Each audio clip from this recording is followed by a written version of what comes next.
Bienvenidos y bienvenidas a otro jueves de revistas, el día que nos reunimos a conversar alrededor de las diferentes producciones académicas y científicas de la editorial de la Universidad del Rosario, aquí en nuestro canal de YouTube. En esta emisión, realizada en el marco de la primera jornada virtual del libro universitario, estaremos hablando sobre la revista Avances en Psicología Latinoamericana, con 3 profesores muy destacados. Uno de ellos, como ustedes pueden ver en la pantalla, es Miguel Gutiérrez Peláez, psicólogo y director de la revista desde 2016. También está con nosotros la profesora Luisa Ramírez, psicóloga también y además editora general de la revista. Por último, tenemos a un invitado, él es Wilson López, profesor de la Universidad Javeriana y editor de la revista Universitas Psicológica. Bienvenidos y bienvenida. Invito a quienes nos están viendo a través de nuestro canal de YouTube a dejar sus preguntas y comentarios en nuestras redes sociales, Facebook, Instagram y Twitter, en donde nos encontramos como Editorial UR.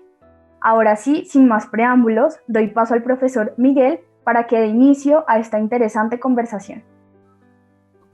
Muchísimas gracias, Julia. Un saludo muy especial a todos y todas y agradezco esta oportunidad de poder conversar un rato con el profesor Wilson López y la profesora Luisa Ramírez.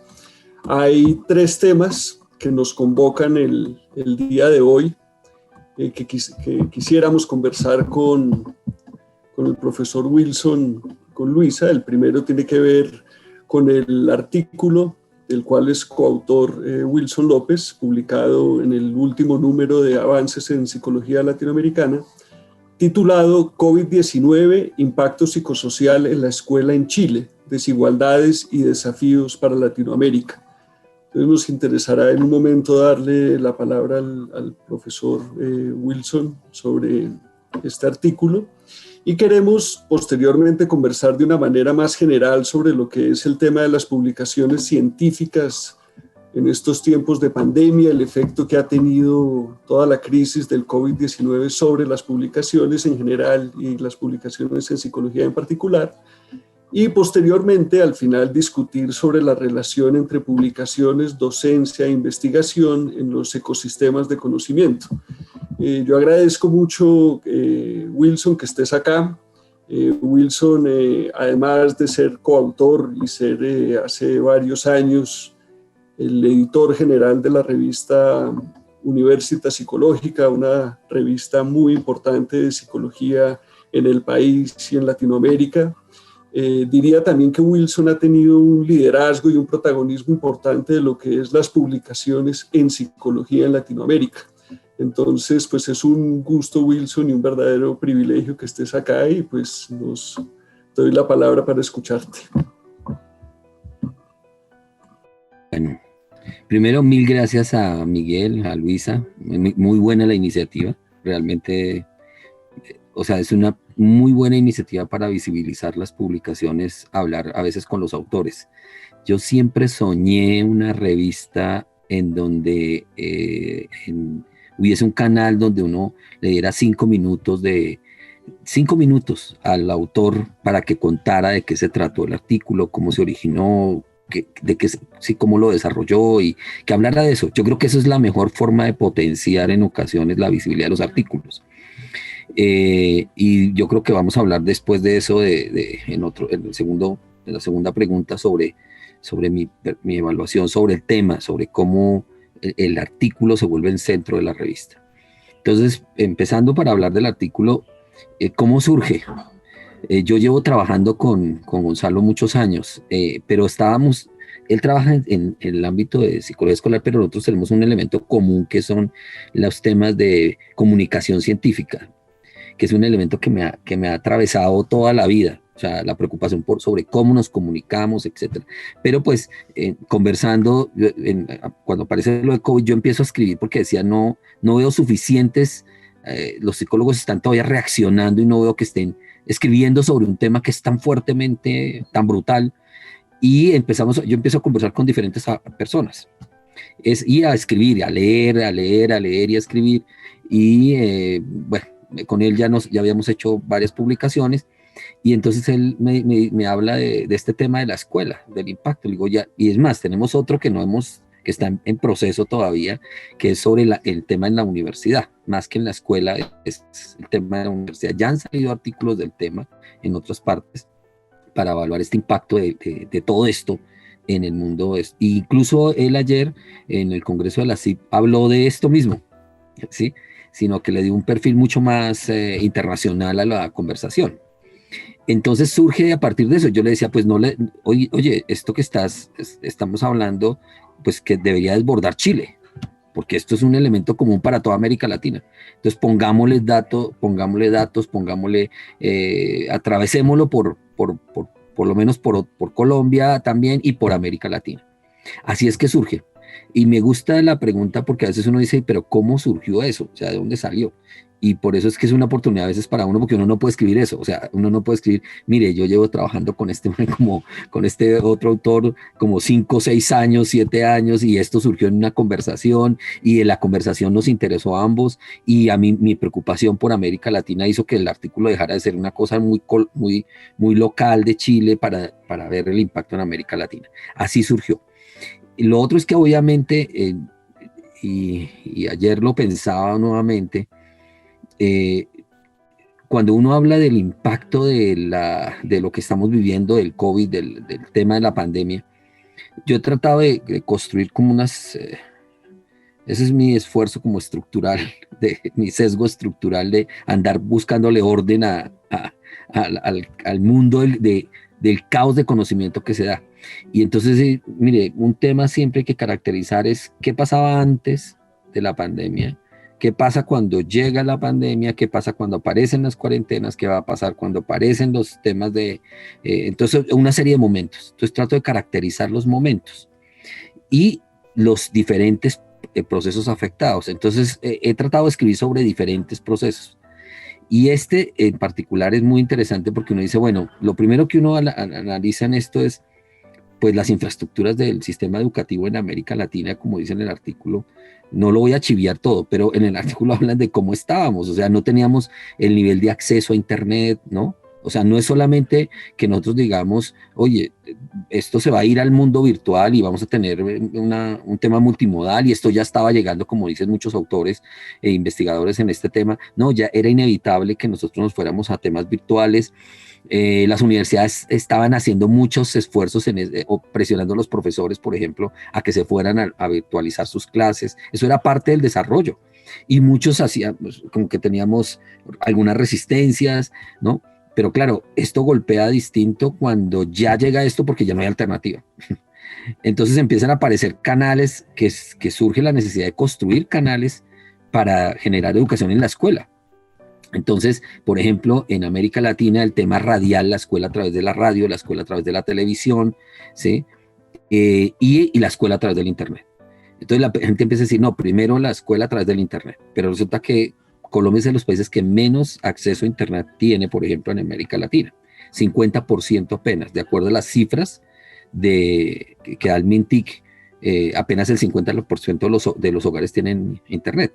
Pero si usted piensa que en general la gente de los colegios públicos de Colombia, de la escuela pública en Colombia, no tienen, los niños no tienen en su casa más de un computador, cuando llegan a tener uno, pues hay otra brecha, ¿sí? Y eso estaba desde antes. Claro, esto ha sido acompañado por muchas iniciativas de que los gobiernos locales y los gobiernos nacionales tratando de decir, metámosle, generemos los recursos de Internet, generemos los recursos de tecnológicos, regalemos los computadores a las casas, ¿no? Para que los niños puedan acceder. En el artículo lo que mostramos es que en América Latina realmente hay muchos problemas que tienen que ver con la brecha de desigualdad, ¿sí? La brecha de desigualdad es muy fuerte y esa brecha de desigualdad, en particular a la escuela, se golpea brutalmente. Lo otro es que, claro, esto está golpeando primero por esa brecha de desigualdad, pero segundo, porque me dicen cuando debo parar. Bueno, ya saben que sufro de incontinencia verbal, los profesores hablamos y después no podemos parar. La segunda parte es las consecuencias que tiene para los niños no interactuar, no relacionarse. Y eso tiene un mundo de contingencias. Entonces la gente dice, no, es que los jóvenes ya están muy metidos en el Internet. No, la interacción, y más en una cultura como la nuestra, el vernos a la cara, el tocarnos, el hablarnos, ¿no? el tener interacción es muy relevante, y las consecuencias ya se están viendo. Ya hay diversos tipos de estudios que muestran que hay una afectación a la biopsicosocial en los niños que están viviendo esto. Y por otro lado, el otro componente fuerte es que el encierro incrementó la tasa de violencia intrafamiliar brutalmente en el mundo entero. O sea, no solamente contra la mujer, sino contra los niños. Pero las tasas que se incrementaron están desproporcionadas. O sea, tanto que hay países, y digamos, ayer que escuchaba a la inauguración del Congreso de la Ciudad, Bachelet, a la expresidenta de Chile, ella decía que, pues sí, comentaba cómo los países y las comunidades se han inventado formas para tratar de decir aquí hay violencia intrafamiliar, violencia contra los niños. Claro, la gente en condiciones a veces de hacinamiento, en condiciones de pobreza, sin forma en ocasiones de salir, o saliendo y sin encontrar trabajo, vuelven y vuelcan la violencia hacia adentro. Entonces, esto tiene muchos componentes, y el artículo lo que trata es de abordar diversos componentes a la escuela, porque no se había publicado sobre el tema.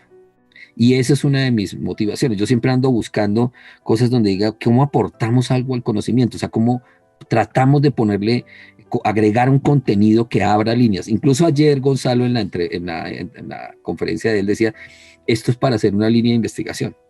Seguramente yo ya no lo voy a acompañar, para que él es un psicólogo educativo. No sé si lo iré a acompañar en esa iniciativa, porque ya tengo otras cosas en mis agendas, pero esto lo que buscamos es que, por ejemplo, este artículo abriera líneas y preguntas de investigación del impacto psicológico en la escuela. No sé si con esa introducción está bien, o preguntas. No sé. Totalmente, Wilson, muchísimas gracias. No sé si frente a esto, Luisa, quisieras comentar algo, algunas ideas que te surgen frente a lo que comenta Wilson. Sí, tengo, digamos que varias ideas. En efecto, yo creo que la respuesta de ustedes fue una respuesta bastante rápida y bastante oportuna para generar una reflexión que, si bien estaba centrada en Chile, como tú bien lo señalas, digamos que trasciende las fronteras de Chile y señalaba muchos aspectos comunes para los países latinoamericanos. De ahí hubo, como adicionalmente lo que tú mencionas, digamos que varios aspectos que a mí me llamaron mucho la atención, y quisiera preguntarte hoy, digamos, ya han transcurrido unos meses, en esa época nadie anticipaba, digamos, cuánto tiempo iba a durar todo esto, qué iba a implicar realmente en términos de este esfuerzo adaptativo que hemos tenido que hacer todos. Entonces, como que te pregunto, ya poniéndolo en perspectiva, primero, como, ¿qué le adicionarías o qué le quitarías o qué hubieras cambiado, digamos, de toda esa discusión y de todo lo que ustedes anticipaban en ese momento? Muy buena pregunta. Evidentemente, porque eso muestra cómo los autores y los investigadores van cambiando. O sea, en la medida que yo he leído muchísimo más del tema, he estructurado más. Por ejemplo, eso de los momentos es algo que he desarrollado más fuertemente en el último tiempo. Incluso uno que antes lo llamaba, entre comillas, las nuevas normalidades, que eso no va a existir, ¿sí? Yo creo que aquí el tema va a ser, un tema crítico va a ser la vacunación. Por ejemplo, es otro momento. O sea, la voy a llamar vacunación, el momento de la vacuna. Y seguramente va a haber un momento post-vacuna, porque yo creo que iba a haber un tema fuerte, por ejemplo, en el ámbito educativo, sobre... porque ustedes se han dado cuenta que ya ha habido una serie de rebrotes y han empezado a cerrar escuelas en todo el mundo. O sea, abrieron muchos, se adelantaron, y al abrir muchos, la escuela se convirtió en un foco de expansión del COVID. La gente no pensaba, y claro, seguramente el problema aquí, el impacto no es seguramente para los niños, sino para los adultos que viven con los niños, o los abuelos que viven con los niños.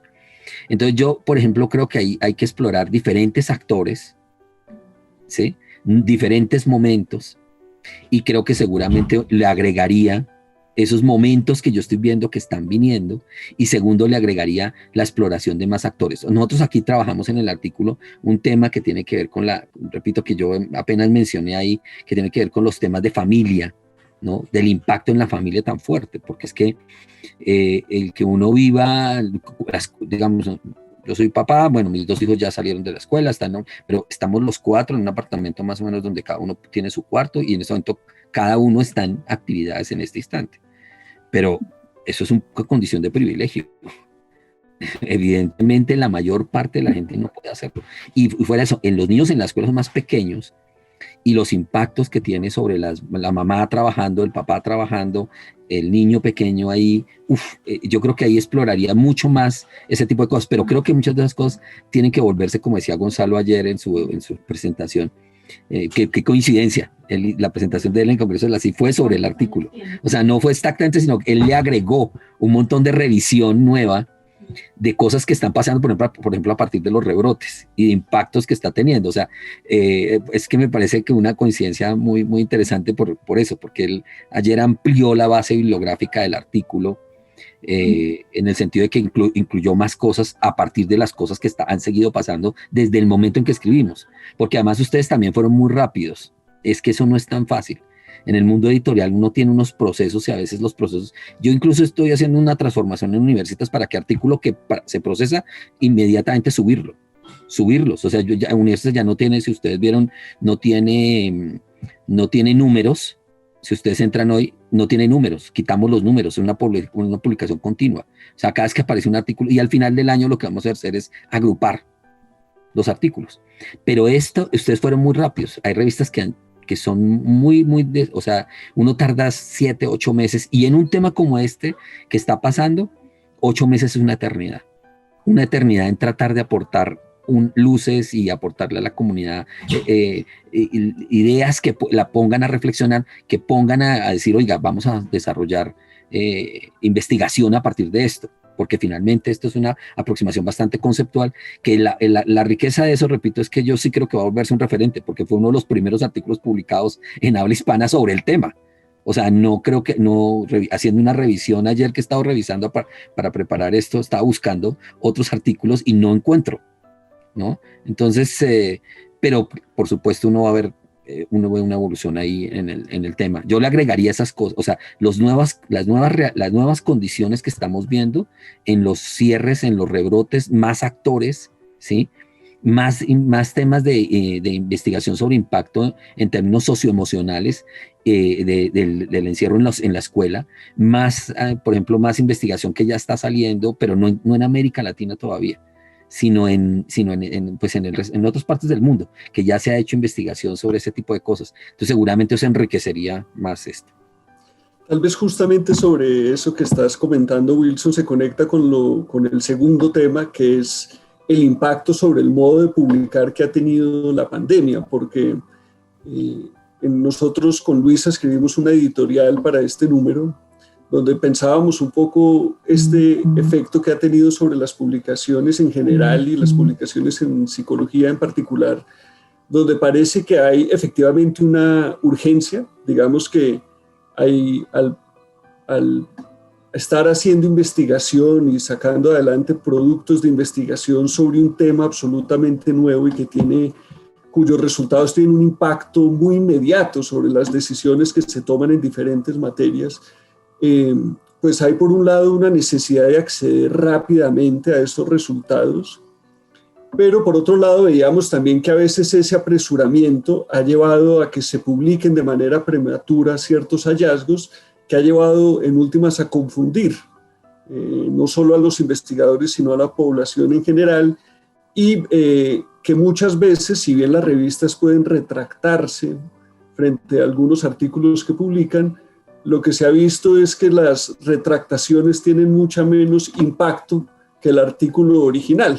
Entonces queda de alguna manera circulando los resultados iniciales, a pesar de que ya la revista y los propios investigadores llegaron a unos hallazgos distintos. Entonces hay una tensión, digamos, ahí que me parece interesante y nos gustaría oírte tus ideas al respecto, porque creo que efectivamente hay una necesidad de que las revistas se transformen, y esta apuesta que estás haciendo con Universitas me parece que va en la línea, digamos, de esa necesidad de no esperar al número, digamos, que las revistas no solo repliquen digitalmente lo que eran los formatos impresos, sino que se instalen unas dinámicas muy diferentes en el modo de publicar.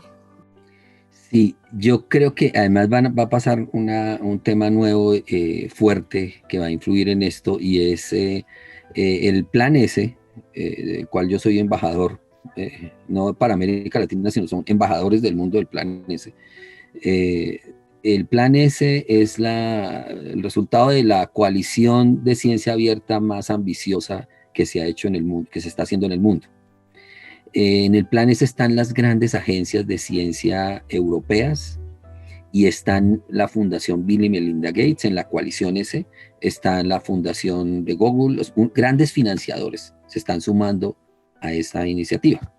El Plan S tiene uno de los puntos que dice es que obliga a que la gente publique en acceso abierto. Pero claro, como la mayor parte de los investigadores del mundo publican revistas de pago o con mures de pago, entonces está generando un montón de choques. Entonces, ahí va mi respuesta. Lo que ellos dijeron es, obliguemos a que cualquier investigador que tenga fondos dados por la coalición S, tiene que poner el artículo una vez ha sido aceptado en su versión más cruda en un repositorio abierto. Las grandes editoriales están muy molestas con eso, porque obviamente... Pero eso tiene varias cosas, ¿no? Oye, ellos dicen, mire, una vez que ha sido aceptado, póngalo inmediatamente ahí, y si no, usted va a tener que devolvernos el dinero de la investigación. ¿Me va a entender? Y entonces esa fue una forma de meterle un gol a las grandes casas editoriales de cobro. Pero eso puede tener unas complicaciones, y es que, ¿qué tal que haya retractaciones después? ¿No? Entonces está generando, pero no lo vamos a ver todavía porque esto arranca a partir del 2021. Pero ya adelanto el impacto, porque eso ya está escrito todas las entidades que financian, está escrito eso. O sea, antes de que la institución de que la revista le haga todo el procesamiento, no toda la edición, nada. Antes de eso está obligado a ponerlo en acceso abierto. Digo cuando usted somete a revistas que tienen muros de pago, no como nuestras revistas que son todas abiertas, ¿no? A nosotros no nos obligan a eso, ¿sí? Pero estoy hablando además de que esto es para la ciencia en general en el mundo, no de la psicología, sino la ciencia en general.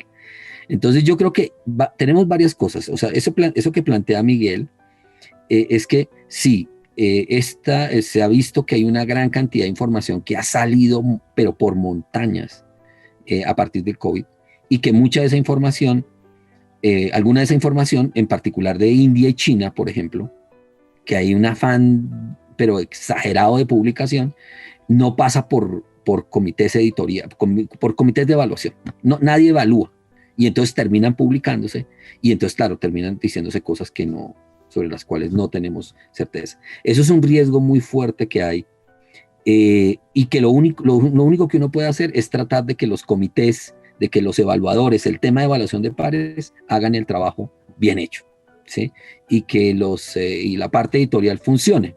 Esa es la parte más difícil, pero yo no veo otra alternativa en ese sentido.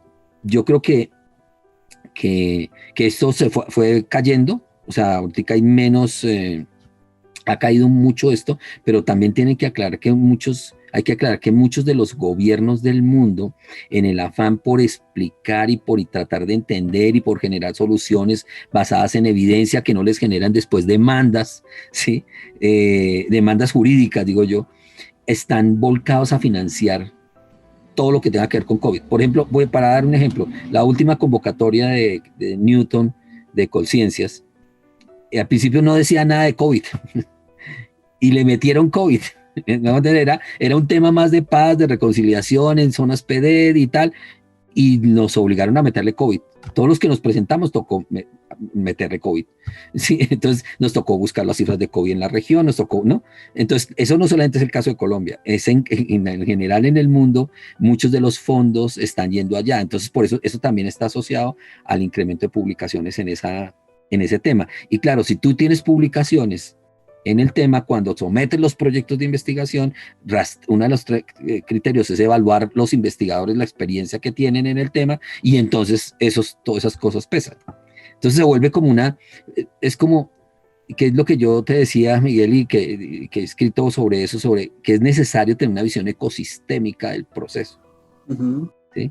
Que yo lo que veo es que nuestros investigadores en forma ingenua no se dieron cuenta que también éramos parte de un sistema, sino que uno creía que su labor era, bueno, tengo un proyecto de investigación, investigo, hago el artículo y se acabó ya, o sea, ya acabé.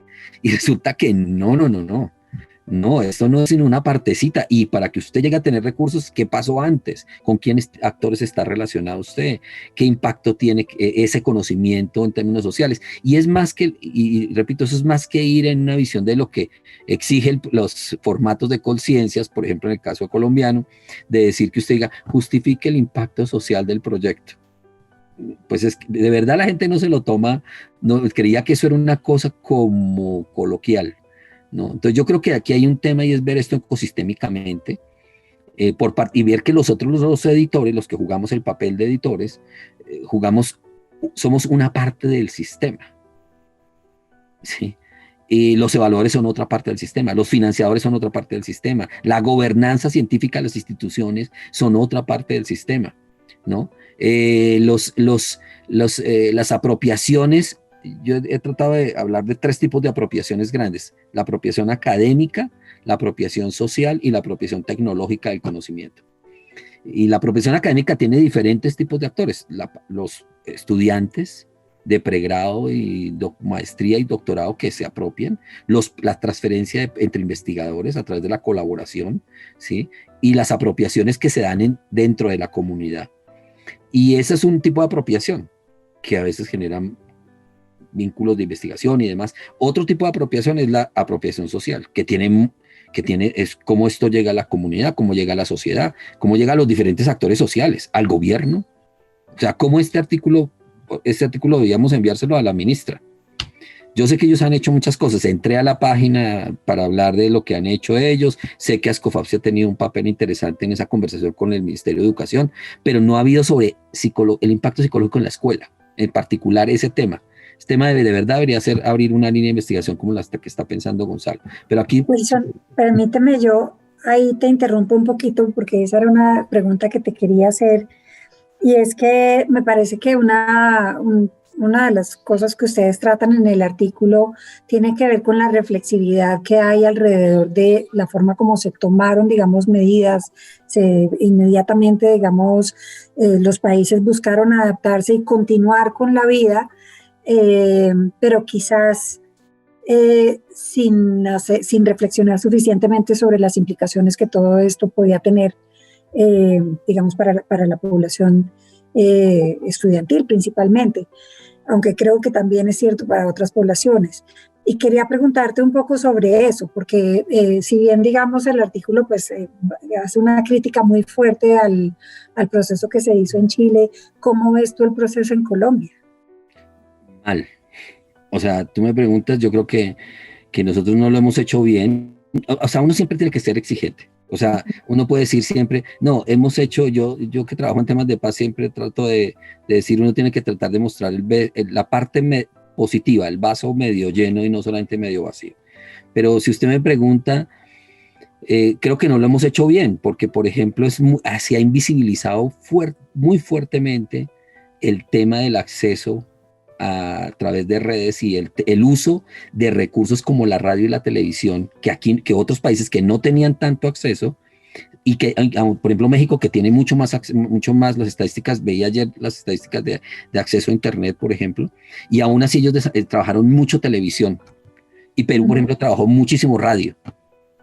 No, yo creo que nosotros yo no vi, más ayer entré a la página del ministerio y vi las cosas que están trabajando en educación en escuela, y realmente es muy poco. Yo creo que esto nos va a hacer un daño gigantesco en los próximos años.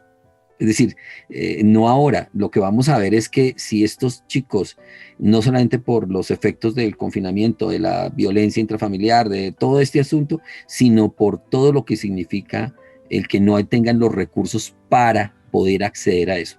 Nosotros deberíamos hacer una inversión mucho más grande en el tema yo sé que esto va a ser multimodal, esto es inevitable que la educación después de este momento no vaya a volverse multimodal, yo no veo cómo no, me hago entender, o sea, esto sí va a ser una consecuencia directa, sistémica en el mundo entero, la multimodal, o sea, que se vuelva multimodal, pero para poderse volver multimodal usted necesita infraestructura, invertir en infraestructura.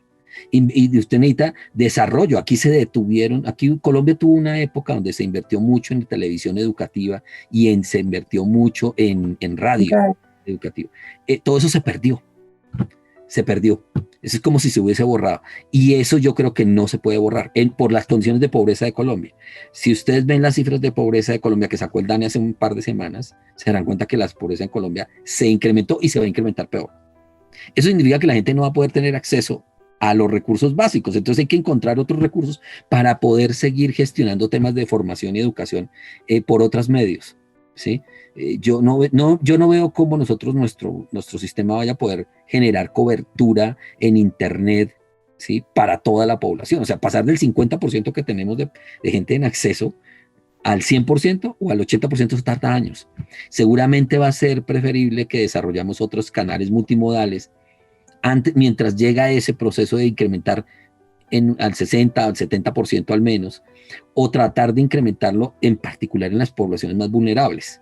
A nivel rural, por ejemplo, que ahí lo tocamos levemente, que es un tema fuerte, y a nivel de urbano en las zonas más vulnerables de nuestras ciudades, ¿sí? Yo creo que ahí hay un problema fuerte que no está resuelto, y yo no veo, y yo creo que sinceramente no veo este gobierno ocupado de eso. No lo vi ayer, o sea, yo entré a la página y revisé, porque dije, bueno, para poder estar a tono esto, miremos aquí, no sabía que iba a hacer esta pregunta, pero me metí a verlo, y tú no ves planes de cómo están desarrollándose estos temas, no lo ves. Entonces, a mí, en ese sentido, no tengo las mejores noticias. En Colombia no se ha hecho, no se ha sido lo suficientemente recursivos, no se ha pensado en cómo invertir en esa infraestructura, incluso para disminuir la inequidad tan grande que hay en Colombia. Las cifras de desigualdad, ustedes ya las saben, Colombia es uno de los peores países en desigualdad de América Latina y del mundo. Entonces, pues, esos problemas se ven ahí, en las infraestructuras. O sea, de salud, de educación. Yo no sé, en serio, los gobiernos que vengan, independientemente de la máscara que se pongan de color político, deberían entender que la inversión en temas de educación y de salud no es una cosa marginal, sino es una cosa central. Y debía haberse un acuerdo, en serio, eso debía tener unos acuerdos políticos para que esas dos sean un centro absolutamente fundamental de los próximos años en la agenda social y económica y política de nuestro país.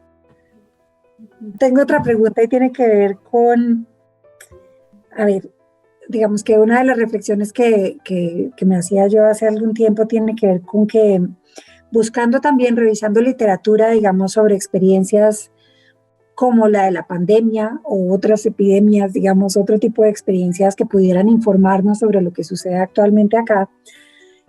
También me encontré que los chinos evidentemente tienen una cantidad de publicaciones y que incluso en situaciones anteriores como la del SARS a principios de este siglo o el ébola, digamos, también hubo como una carrera de publicación enorme y inmediatamente, ¿no? 2-3 meses después de pasada la crisis, que fueron crisis más agudas, no tan largas como estas, ya había una cantidad de publicaciones. Entonces yo como que pensaba, bueno, esta gente por lo menos ya tiene algo de experiencia. Este tema para nosotros es bastante novedoso. ¿Sí? Entonces como que hay varias cosas ahí. Una tiene que ver con que en efecto hay una velocidad de publicación, pero también tiene que ver con que en nuestro contexto latinoamericano no hemos tenido experiencias similares, lo cual nos pone, si tú quieres, en una situación que es un poquito ingenua. ¿Sí? Como que estamos enfrentando todo esto que viene y a partir de lo que sabemos de otros mundos estamos transfiriendo conocimientos aquí y estamos tratando de prepararnos o de hacer predicciones sobre lo que viene sin tener demasiadas herramientas. Y esto, digamos, por un lado, pues me parece que señala una necesidad importante de desarrollar líneas de investigación en este sentido en psicología, pero que además tengan en cuenta las particularidades de nuestro contexto, como por ejemplo esto que señalabas de la desigualdad y todo eso. Entonces como que me preguntaba, tú hablabas de la necesidad de abrir líneas de investigación, ¿no? Y de que el artículo de alguna manera iba orientado a eso, ¿no? Como que uno de los impactos fuera abrir, comenzar líneas de investigación. ¿Cuáles temas te parece a ti en este momento que son como los más urgentes, o qué recomendarías si tuvieras que recomendar algo a los investigadores que están empezando a formarse en este tema aquí en Colombia en términos de cómo deberían ser esas líneas de investigación? ¿Qué temas, qué cosas tienen que tener en cuenta? Bueno, hay una cosa que me parece que estoy de acuerdo en la argumentación, en el sentido de que obviamente lo primero que uno hace como investigador es tratar de buscar todo lo que se ha hecho, como tú dices, y entonces uno dice, claro, hay equipos de investigación que llevan años trabajando en diferentes partes del mundo, y entonces uno trata de transferir. Entonces yo, por ejemplo, para uno de esos artículos cortos que he escrito para la CIP, por ejemplo, en particular, claro, empiezo a buscar y descubro que la persona con la que yo he investigado, que se llama Etienne Moulet, que tú ya sabes, la línea de trabajo que tengo en Perdón, Conciliación, él ha trabajado sobre diferentes tipos de aspectos éticos. Entonces le empiezo a decir, mira, este tema no se ha trabajado, los temas asociados a las consecuencias que tienen las cuarentenas tan largas y prolongadas, y entonces me dice, sí, mira, yo ya había hecho esto en el ébola, cuando trabajamos en África, eso que tú estás diciendo, lo hicimos con un grupo de investigadores africanos y investigadores de Canadá, y escribimos este par de artículos, míralos. Entonces, lo que quiero decir es que es inevitable que uno al comienzo busque en esos, como investigador, ese tipo de estrategia, o sea, ir a rastrear el tipo de preguntas, el tipo de metodologías que se han utilizado, y creo que rastreamos menos el tipo de impactos que ha tenido esa investigación a nivel social y político, ¿sí? Porque yo creo que a mí mi preocupación cada vez está siendo más eso, o sea, ¿cómo hacemos que estos artefactos de conocimiento generen impactos sociales y políticos? ¿Sí? Porque las preguntas de investigación siempre van a aparecer, y seguramente si uno tiene investigadores con alguna trayectoria, seguramente esas preguntas cada vez son más refinadas, más potentes. O sea, yo creo que aquí en particular en este tema de escuela, yo creo que el impacto socioemocional, ¿sí? De esto hay que investigarlo, el impacto cognitivo de temas cognitivos hay que investigarlo, eso debería ser parte de líneas de investigación, y es más, el ministerio debería abrir una línea de financiación para investigar este tema, porque este tema no es una coyuntura temporal, es como cuando, no voy a olvidar como el conflicto en Colombia. Es que a mí me han dicho esas cosas, ¿no? Una vez me dijo una profesora en un evento, que para qué la psicología tenía que ocuparse tanto del conflicto, y porque yo he llamado a que las facultades tengan temas mucho más fuertes de formación en eso. Y ella me dijo, ¿pero por qué? Si eso es una coyuntura. Yo le decía, pero una coyuntura de 60 años, eso ya no es una coyuntura. O sea, ¿qué coyuntura estamos hablando? O sea, lo mismo pasa aquí. O sea, este tema de esta pandemia no se va a ir. O sea, las consecuencias de este año y medio, en la edad, tú hablas con cualquier persona que trabaja en temas de desarrollo cognitivo y desarrollo socioemocional, y sabes que un año, este costo de un año, eso es, en esas edades es brutal para los niños. Entonces ahí hay mucho que investigar, pero pero tiene que ser parte de una agenda. Yo creo que las universidades deberían empujar mucho más esto. Creo que desafortunadamente el tema educativo no ha sido central, o sea, las facultades de educación son a veces las cenicientas de muchas, en Colombia pasa así, no son el prioridad, cuando el sector educativo es absolutamente central en la formación de país. Aquí nos hemos ocupado del sector educativo para hablar de que si los niños les estamos enseñando género o no, cómo se lo estamos enseñando, cosas ideológicas tontas, pero aquí hay cosas de fondo muy fuertes que debíamos estar trabajando, y que esto debería dar para allá. Pero tal vez el otro tema más fuerte es cómo hacemos para que nuestros investigadores aprendan a que estos artefactos impacten la bendita sociedad. O sea, que vayan más allá de abrir de la apropiación académica, ¿sí? Que vayan más allá de la apropiación académica del conocimiento, que se ocupen de verdad, y ahí yo sé que las universidades tienen mucho que hacer, que se ocupen de verdad de los impactos sociales, incluso los impactos tecnológicos del conocimiento. Yo creo que ahí en esas cosas es que deberíamos trabajar. El problema es que no veo, yo creo que formamos investigadores, pero no los formamos para hacer esos 3 tipos de apropiaciones. Los formamos para hacer apropiación académica, es decir, un investigador que hace investigación bien, que hace una clase bien hecha, ¿sí? Digamos que va y dicta clase y entonces transfiere a nivel de pregrado y maestría y doctorado, pero no un investigador que tiene en su agenda como preocupación principal las apropiaciones sociales y tecnológicas del conocimiento. Al menos en ciencias sociales, yo con todo y que los científicos sociales hablamos mucho del tema social, del impacto social, pero a veces nos quedamos hablando y uno lo ve incluso en los medios, porque en los medios de comunicación somos muy relevantes. Yo decidí darme la angustiosa pela de tratar de que cada vez que me dice un medio de comunicación que hable sobre un tema que sea de mi pertinencia, yo me meto a la pela de arriesgarme. A veces les digo, cuando yo no lo escribo directamente y me dicen, no, yo digo, uy, ¿qué va a decir? Entonces le digo, por favor, mándemelo antes, o sea, no vaya a decir cosas que yo no dije, porque como los periodistas son así, los comunicadores son así, pero dije, es preferible copar y va a ser una presencia sistemática de parte de una perspectiva. Si estamos haciendo investigación, si estamos pensando estos problemas, pues pongámoslo en la agenda pública, ¿sí? Pero ni siquiera eso hacemos, o sea, no lo hacemos con suficiente sistematicidad. Y a mí esa es una preocupación que va más allá solamente de la línea de hacer preguntas de investigación pertinentes. De acuerdo, ¿y cómo crees, pues, digamos, pensando en estrategias editoriales, cómo ayudar a orientar ese esfuerzo? Yo creo que menos mal las universidades están cada vez se entienden más en Colombia y en América Latina. Es que esto ya tiene, si tú ves estos temas, tú ves que las grandes casas editoriales, ellos además dicen que cobran más por eso, tienen una conexión directa con los medios de comunicación, tienen además equipos que vuelven las piezas de comunicación, las vuelven piezas que se puedan ir a la opinión pública en diferentes tipos de opinión pública. Por ejemplo, no es lo mismo escribir para una revista como el New Yorker, para el New York Times o para Fox.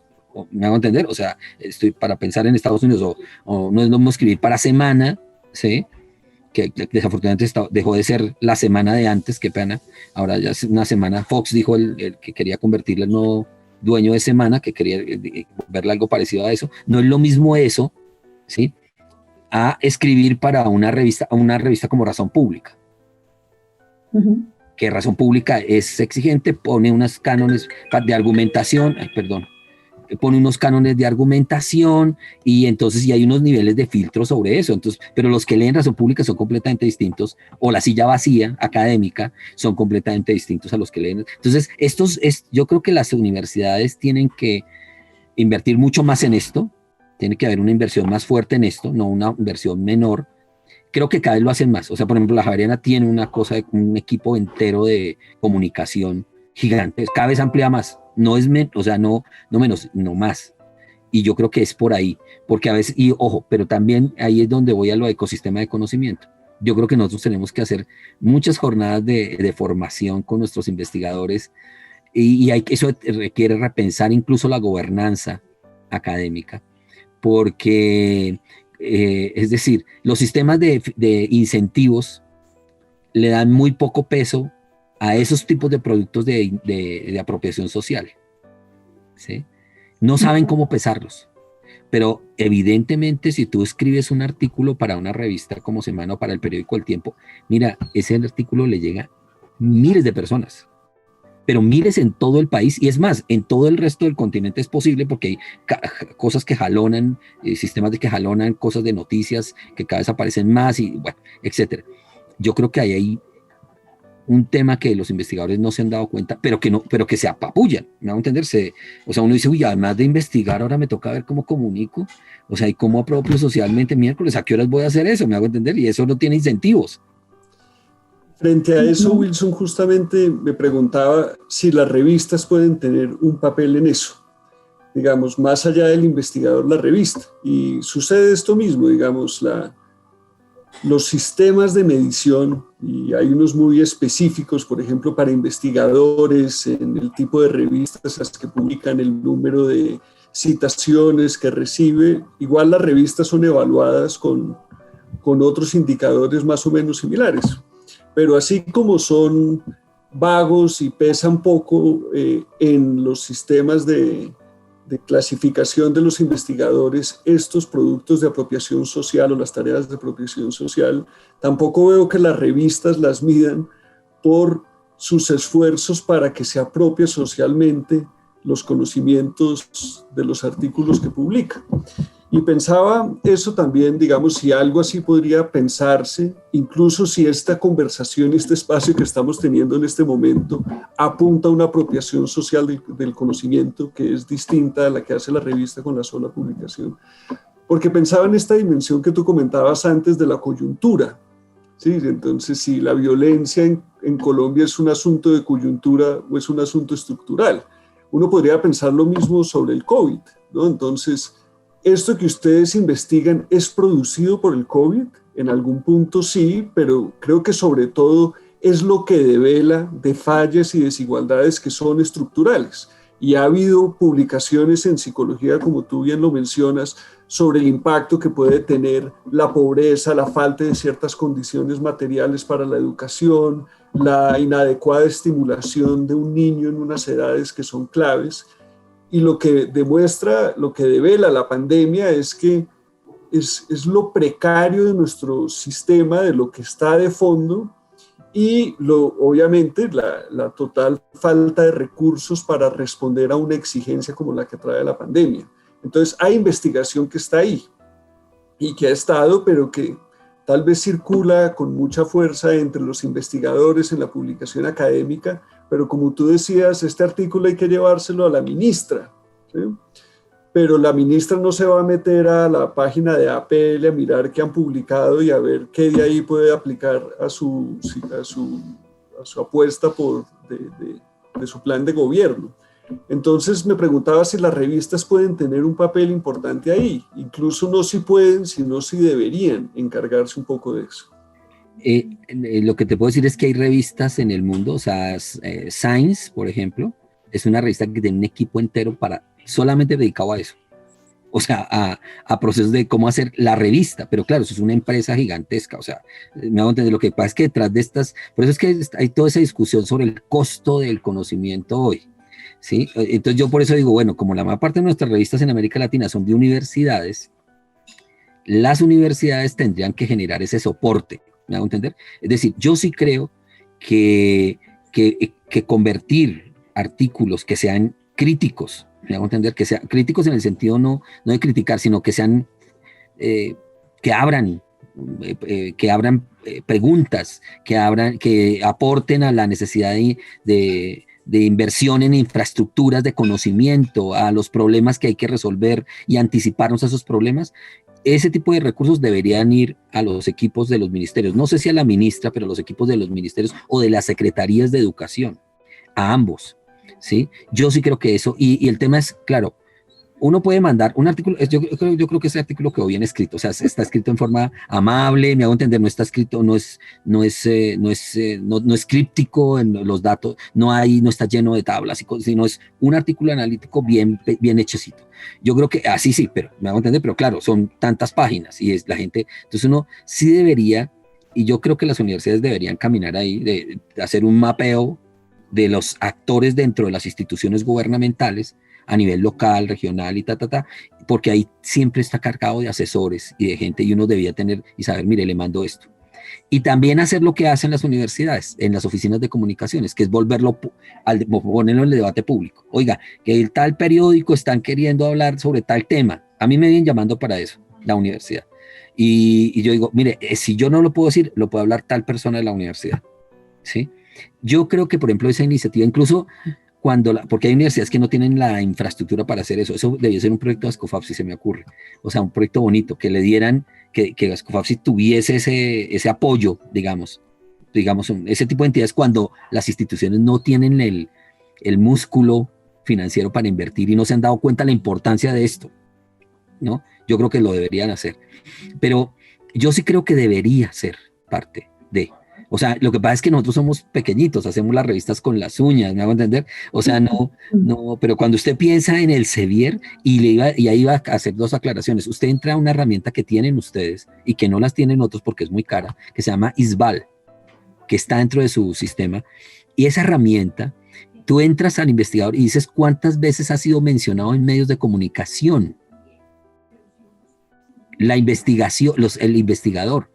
O sea, ya están midiendo eso. Y Miguel, te digo, la almetría, eso que ustedes entran a universidades hoy, ya pueden ver el Publons o sea, cuántas veces ese artículo fue tuiteado o puesto en Facebook o en otras redes. Yo sí, eso va a ser inevitable. Y eso va a terminar dándole peso a los artículos. Mira, cuando esta herramienta ISBAL se refine más, porque tiene apenas 6-7 meses, imagínate tú que va a convertirse en un recurso de evaluación.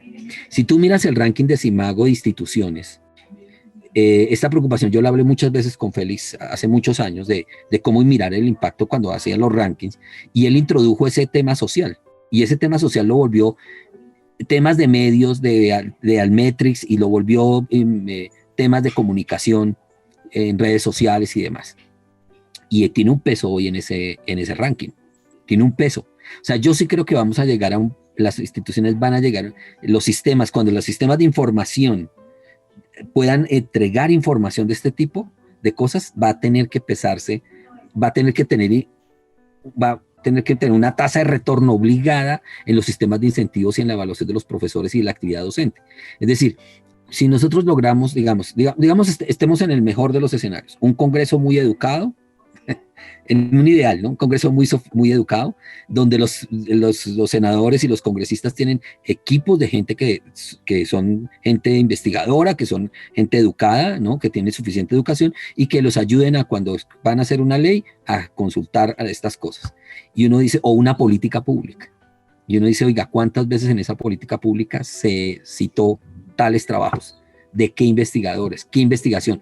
Yo creo que eso ya se está logrando en algunas partes del mundo, y yo creo que los sistemas están adaptándose para generar ese tipo de visibilidad de esas cosas. O sea, eso va a ser inevitable. Por eso yo digo que hay que tener una visión ecosistémica del conocimiento. O sea, las apropiaciones, diferenciar los procesos de formación, de investigación, de comunicación e información, los procesos de desarrollo de tecnologías, los procesos de transferencia de conocimiento y de gobernanza, porque aquí hay que hacer que la gobernanza en las instituciones académicas entienda esto también así, porque a veces no lo entienden, y entonces uno encuentra, bueno, es que podía ser una anécdota, estábamos a punto de presentar un proyecto y faltando unas 2 horas para cerrar, la oficina jurídica le da por hacer una pregunta, 2 horas para cerrar la convocatoria. Una pregunta que tenía pertinencia, pero ¿por qué se esperan hasta que falten 2 horas, por Dios? O sea, ¿me hago entender? O sea, eso es lo que muestra, es que a veces la gobernanza no tiene en su cabeza toda esta infraestructura, y desafortunadamente los sistemas de incentivos que monta la gobernanza académica en el mundo universitario tampoco tienen una visión ecosistémica. Entonces tiene esos sesgos que estamos hablando. Entonces le da un peso gigante. ¿Cuál es Cuartil? El que está en su revista. Y si no tenemos una... No, perdón, pensé que estabas preguntando uno APL o en general. No, estaba diciendo, la gobernanza es, ¿cuál es el cuartil? Le dice usted, entonces las universidades empiezan a decir, no, si usted no publica en cuartil 1 y 2, entonces no. Y ha habido cosas hasta perversas. Por ejemplo, dice, si usted publica en 3 y 4, entonces le restamos puntos. Eso es perverso. ¿Me van a entender? Cuando ya sabemos que la lógica de los cuartiles está mal diseñada. O sea, que es un chiste, ¿me hago entender? O sea, la diferencia, alguien puso uno de esos memes donde están en una carrera de los 100 metros y empiezan a colocar, claro, a Usain Bolt, que es cuartil 1, y de 3 segundos más, 2 milésimas, 3 milésimas hasta el cuartil 2, y después 3 milésimas en cuartil 3. No hay ninguna diferencia, eso es un invento de verdad, un funesto de este sistema de medición, pero que los sistemas de gobernanza lo utilizan y dejan todo afuera. Además le dan el peso a la revista entera. Y por eso Dora, la declaración de Dora, es tan importante, y por eso el plan S se asume en la declaración de Dora. Es decir, en lo que debemos hacer es centrar la evaluación es en el artículo, no en la revista como un todo. Porque en la revista como un todo, así como este artículo puede llegar a tener, en términos de la citación, 30 citas, la revista, seguramente ahí en la revista hay artículos que no van a ser citados nunca, o que van a ser citados una vez en 6, alguien va a descubrir alguno de los artículos en 5 años, y entonces lo va a citar. Y entonces, claro, la revista tiene que cargarse el peso de que la lógica de la difusión, la dinámica, no la lógica, perdón la palabra, la dinámica de la difusión del conocimiento en revistas es distinta a la dinámica de producción y a la dinámica de circulación de todo el conocimiento. Entonces, por eso, yo no sé cómo hacer para que nuestros profesores entiendan que ellos publicar un artículo y su deber es socializarlo al máximo con toda la comunidad. O sea, eso es una obligación, no es que no tienen alternativa. O sea, yo a veces sospecho es que uno dice, me da como pena, o será que no confío suficiente en lo que escribí, pero si usted confía en que se sometió al escrutinio del mundo académico a través de los pares, debería esa darle la certeza, pero dígame cuántos profesores apenas divulgan lo que publican en todo lo que pueden. Y eso debería ser un indicador en las universidades. O sea, mire, publicó el profesor tal, muéstreme cuáles fueron todas sus acciones de difusión. Lo puso en sus redes sociales, se lo mandó a sus 15, 20 investigadores. ¿Me van a entender? ¿Cómo movió ese conocimiento? Porque es hasta irresponsable no hacerlo y cargarle eso solamente a la revista. Y ahí es donde digo, la pregunta de Miguel me parece pertinente. O sea, las revistas no tenemos por qué cargarnos todo eso. Nos toca así hacer la labor, yo creo, de formar a los investigadores y que la gobernanza científica genere algún tipo de incentivos para que los investigadores lo hagan, ¿sí? Lo que pasa es que, claro, eso es cargarle más trabajo al investigador. Ahora no se demora tanto, o si no, póngale en las facultades o en las estas community managers para los artículos que publican. He visto que la Universidad del Valle, por ejemplo, me manda un boletín y dice, los profesores publican, y entonces mandan, pero eso es de la Facultad de Salud Pública. Entonces publicaron estos 3 artículos, pero ahora, no es la mejor forma, pero se lo manda a una red gigantesca que tiene una base de datos de académicos, ¿no? Probablemente hay formas más sofisticadas de segmentar el mercado, de consumo, o sea, los consumidores potenciales de la investigación que producimos. Pero yo sé que... Bueno. Pues muchísimas gracias. No sé, Luisa, si quieres comentar algo antes de que cerremos. No, yo estoy, digamos que estoy un poco fascinada y un poco angustiada con todo lo que está diciendo Wilson. Uh-huh. Pero bueno, no, me parece que estamos sintonizados, digamos, en más de un nivel, con más de un tema. Me parece que es muy, muy interesante y que este diálogo, este diálogo editorial deberíamos como fortalecerlo un poco, ¿no? Como abrirle unos espacios más. Yo recuerdo y creo que, yo no sé si a Wilson lo conocí en esa oportunidad, un evento que hubo, que fue como un congreso de editores que hubo en Chile en el 2010. Y yo recuerdo que ese fue un espacio donde aprendí cantidades, y fue a partir fundamentalmente del diálogo. Claro, las presentaciones son importantes, pero el diálogo entre editores es muy importante, y me parece que ese es pues digamos que es un espacio muy, muy valioso. Es muy valioso, creo, lo que estamos haciendo acá, y bueno, nada, pues ojalá que podamos hacerlo más. Pero y con más frecuencia. Yo no quería asustarte, yo lo que quería era, o sea, yo sé, porque, por ejemplo, yo cuando vi esto dije, pues yo quisiera que esta iniciativa replicarle, le voy a decir a mi coordinadora de la revista que hagamos este tipo de cosas, pero ella está hasta aquí de trabajo, porque la han llenado de trabajo, entonces ella va a querer matarme. Yo no sé si esto lo vamos a lograr, pero esto me parece una muy buena idea, me hago entender. Yo siempre quise que dentro de la revista, y hoy la revista Universitas tiene la posibilidad de que uno cuelgue este tipo de cosas, o sea, cuelgue dentro, o sea, al lado, pegado al artículo, le pegue entrevistas con los autores. Eso es muy, muy, muy, porque hay mucha gente que no se lee todos los artículos, pero sí, ¿qué tal que se le dé por leerlo porque oye el autor? Y dice, oiga, sí, está tal cosa, ¿no? y volcarlo. Pero yo sí creo que una parte tiene que ser la gobernanza científica de la investigación de la universidad, la que tiene que cargarse muchos, y las editoriales universitarias. O sea, el papel de la editorial tiene que ser mucho más activo en términos de generar escenarios de visibilidad, porque no alcanza, el editor no alcanza. Claro, y yo creo que aquí también ocurre una cosa, digamos, y es pues como muy bueno de esta oportunidad de hablar contigo, y es que contigo estamos hablando en todos esos niveles, ¿no? En esta conversación arrancamos como autor, pero vamos también como editor, pero también en la medida en que tú te has movido tanto dentro de diferentes medios y has trabajado tanto en el medio editorial a nivel no ni siquiera de universidad ni de país, sino a nivel latinoamericano por lo menos, creo que nos estamos moviendo en todos esos niveles, ¿no? Y en esa medida, pues, me parece que esta conversación ha sido muy, muy valiosa. De acuerdo, pues gracias Luisa. Creo que coincidimos en lo valioso que ha sido este espacio y Wilson, pues te agradecemos mucho, de verdad, tus muy interesantes reflexiones, la posibilidad de conversar sobre esto y pues invitar a los que nos ven y escuchan a que entren a la página, busquen tu artículo y que esto pueda mantener vivo este diálogo que estamos teniendo hoy. Le doy la palabra a Julia para un cierre. Muchas gracias, profesor. Yo quiero agradecerles por esta conversación tan interesante. A mí me quedaron muchísimas ganas de leer el artículo y también quiero agradecer a todos quienes nos vieron aquí en el canal de YouTube de la editorial de la Universidad del Rosario, a quienes nos acompañaron y participaron en las redes sociales.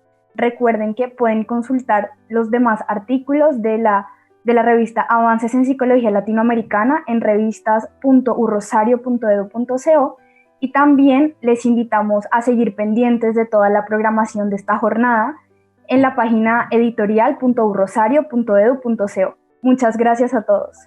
Gracias. Dale, gracias, Julio. Muchas gracias. Quedamos para otra, porque hay toda para hablar más. Sin duda. Sin duda.